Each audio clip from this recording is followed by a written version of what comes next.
Hello guys and welcome to my very first video in English. Today I would like to compare two devices. First, the Osmo Pocket, this one, this little handy camera, and the new Sony ZV-1. So I vlog a lot, especially vacation vlogs, and for me it's very important to have a small camera which I can easily put out over my back and just push the record button and then I'm ready to go. And all the time, all my old vacation vlogs I filmed with the Canon G7X Mark II. This is the camera which is filming right now as well. And yep, recently I upgraded to the Osmo Pocket and it's a really super cool device because it has a lot of features, but the only thing which I didn't like so much is the rain and low light situations. Well, and a few weeks ago Sony released the new vlogging camera, the ZV-1. And well, I wanted to see how it can keep up with the Osmo Pocket. And I won't go very deep into the technical aspects of the both cameras because probably if you're watching this video right now, you probably know all the features which each camera has. For me as a vlogger, it's super important that my camera footage is stable as possible. And that is one thing which the Osmo Pocket does, of course, very well because it has a built-in gimbal inside. But a lot of people said that the Sony ZV-1 has a superb image stabilization which is coming right out of the camera. So yeah, that's the main part, the main point on which I will compare the two cameras right now.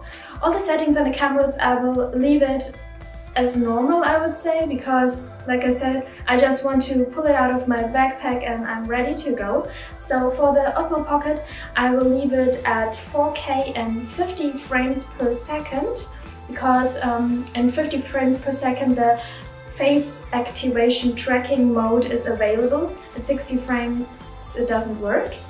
So that's the only thing which I would change here. And the Sony ZV-1 I will shoot at 4K 30 frames per second because that's the highest frame rate which you can choose here. And I will activate the active stable shot. And for me it's very interesting to see if the frame rate 4K 13 FPS is enough for me, because sometimes I'm not so patient while filming, so I do like a lot of quick movements and I just want to see if the Sony can keep up with the Osmo in terms of jittering stuff. Well, maybe you say it's unfair to compare like 30 frames per second versus 50 frames per second, but for me that would be the setting in which I would film later on. So that's why I'm choosing this, because I compare which solution is the best for me. So which video looks the best for my further on videos. That's why. Yeah, I probably could have put a gimbal under the Sony ZV-1, but I don't want to. I want a small camera which is very easy to handle. Just pull it out and let go. I don't know how many times I've said that already, but yeah, so that are the settings and that's what we are comparing. Alright, let's go guys.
here comes the conclusion. What do you guys think?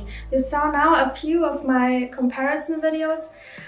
I have to say each of the camera has its pros and its cons, but for me it's super important to film in 4K, and the image of the Sony is just too jittery for me. I'm getting like motion sickness or something, I don't know. I really like the product showcase mode on the Sony and the blurry background mode, but yeah, as well I like the active tracking of the Osmo Pocket and the time-lapse, the motion time-lapse and the hyperlapse. There's so many other features which are very beneficial. Of course, in the low light, probably the Sony is much more better than the Osmo Pocket, but you can get a lot out of the Osmo Pocket if you, for example, change the overall brightness, for example, to -1 instead of keeping it at 0, if you like to do everything in auto mode, like me, like I do. So I was thinking about maybe keeping the Sony ZV-1 nevertheless as well, or maybe use the Sony ZV-1 as well for my streams on Twitch. But actually, like the frame of the camera is not wide-angled enough for me for using it as a streaming cam. And yeah, I will stay with the Osmo Pocket and see, maybe in the future there will be another Sony ZV-1 or another Osmo Pocket, or I don't know. But for the moment I will stay with the Osmo Pocket, and yep.